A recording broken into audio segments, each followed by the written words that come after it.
ওই ভণ্ড আউল ফাউল বক্তা বলেছে যে আল্লাহর নাকি মুখও নাই হুকও নাই, পড়েন নাউজুবিল্লাহ। মির্জা ফখরুল ইসলাম আলমগীর আপনাকে সাবধান করে দিচ্ছি, আপনি তাদের পক্ষ অবলম্বন করেছেন কিন্তু রাসূলুল্লাহকে অপমান করেছে, আল্লাহর বিরুদ্ধে কটূক্তি করেছে, সেটার পক্ষে আপনার কোনো বিবৃতি নাই। নিঃসন্দেহে আপনি 90% মুসলমানের সাথে প্রতারণা করছেন। কথা বলেন ঠিক না ঠিক?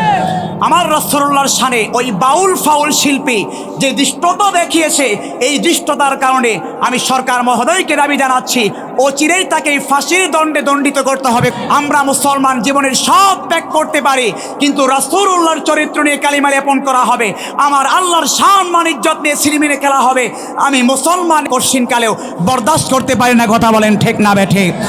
সমস্ত রাজনৈতিক নেতাদেরকে লক্ষ্য করে বলছি, আপনারা আপনাদের ইমানকে বিক্রি করছেন এই সমস্ত আউল ফাউল ভণ্ডদের পক্ষ নিয়ে, অথচ সেই আউল ফাউল ভণ্ড আমার রাসূলুল্লাহর সম্মান নিয়ে কটূক্তি করেছে, আমার আল্লাহকে নিয়ে কটূক্তি করেছে।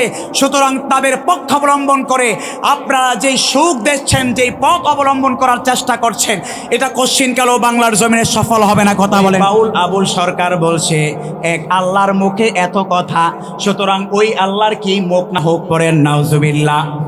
আল্লাহ সম্পর্কে পৃথিবীর এমন কোনো কাফের মুশরিকও এমন দৃষ্টতা দেখায় নাই যতটা দৃষ্টতা দেখিয়েছে ওই বাউল শিল্পী। সুতরাং এর আমরা দৃষ্টান্তমূলক শাস্তি চাই।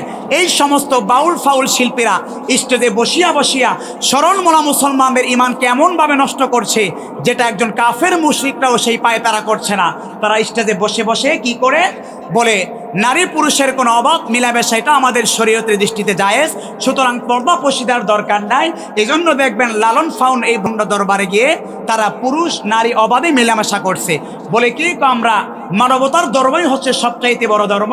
সুতরাং যে আল্লাহ আমাদেরকে সৃষ্টি করেছেন সেই আদমের স্বরের সন্তান সকলে আমরা ভাই বোন, সুতরাং আমাদের আর কোনো পর্দা পশিদার দরকার নাই। পড়েন নাউজুবিল্লাহ। এই জন্য রাতের আধারে দেখবেন নারী পুরুষ অবাধ মেলামেশায় এরা ব্যস্ত হয়ে পড়ে। মমতাজ একটা গানের মধ্যে বলছিল, খাইলো রে আমায় সিনজিওয়ালায় সামনে বসাইয়া। আর ওই ভণ্ডের দরবার গুলিতে যখন আপনি রাতের আধারে যাবেন, ওই রাতের আধারে এই ভণ্ডের দরবারগুলোর নারীরা তারে সামনে বসাইয়া খায়। কথা বলেন ঠিক না বেটে? আরে হুজুর বাবাই খাদমত করে নারী গণ্ডে লইয়া, মধ্যরাতে জিকির করে বাতিহীনি বাইয়া। আরে হুজুর বাবাই খাদমত করে নারী গণ্ডে লইয়া, মধ্যরাতে জিকির করে বাতিহীনি বাইয়া।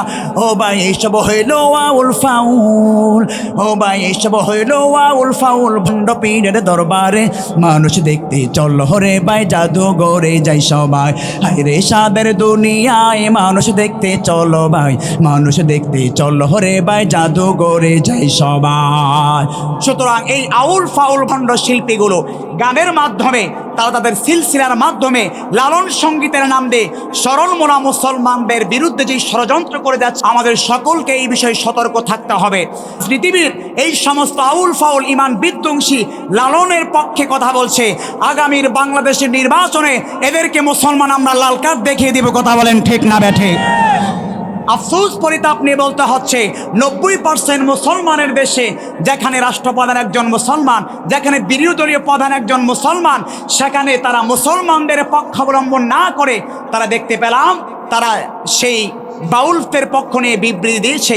অথচ উচিত হওয়া ছিল এই বাউল আল্লাহ এবং রাসূলকে নিয়ে যে কটূক্তি করেছে, প্রথমেই তার তীব্র নিন্দা জানানো দরকার ছিল, কিন্তু তীব্র নিন্দা তো জানাই নাই, বরঞ্চ কেন তাওহীদি জনতা তাদের উপর হামলা করলো এটার তীব্র নিন্দা জানাচ্ছে।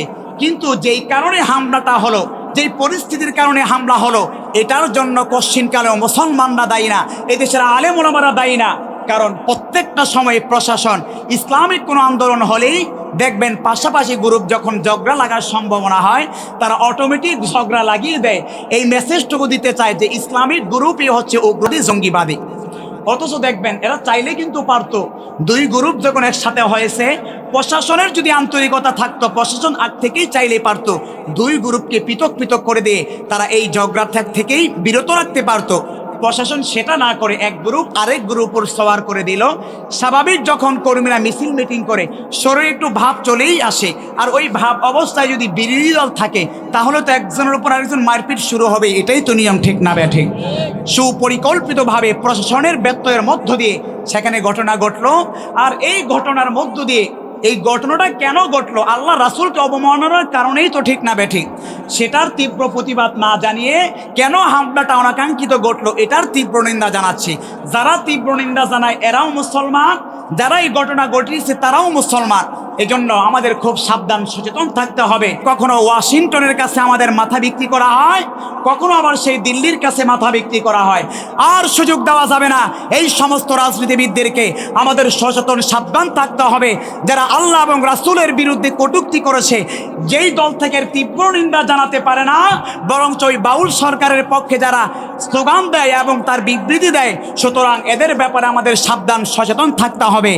জিয়াউর রহমান রাজনীতি করেছেন কোরআনকে বিশ্বাসে, সেজন্য তিনি সংসদে একটা আইন পাশ করেছিলেন আল্লাহ ও রাসূলের প্রতি বিশ্বাস।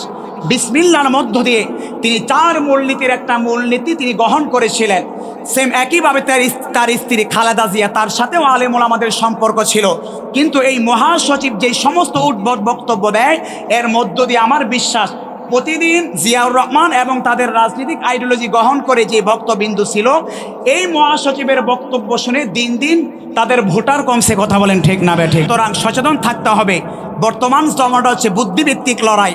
আপনি বুদ্ধিভিত্তিক লড়াইয়ে হেরে যাবেন, ভাবছেন যে পেশি শক্তি দিয়ে হাসিনার মতো উড়িয়ে দিবেন, ওই জামানা এখন নাই। ওলট পালট কথা বলবেন, মুহূর্তেই ভাইরাল হয়ে যাবেন। এজন্য জিয়াউর রহমান, খালেদা জিয়া যেই বিশ্বাসের উপর রাজনীতি করেছেন, আল্লাহ এবং রাসূলের উপর বিশ্বাস নিয়ে, আমি উদারত আহ্বান জানাবো আপনারাও সেই আদর্শ ধরে রেখে রাজনীতি করেন। আলেম ওলামার ভালোবাসা আগেও ছিল, ইনশাল্লাহ আগামী তো আপনাদের প্রতি আমাদের ভালোবাসা আছে না নাই? আল্লাহ সকলকেই খাঁটি মুসলমান হিসাবে কবুল আর মঞ্জুর করুন। সকলে পড়ছি আমিন।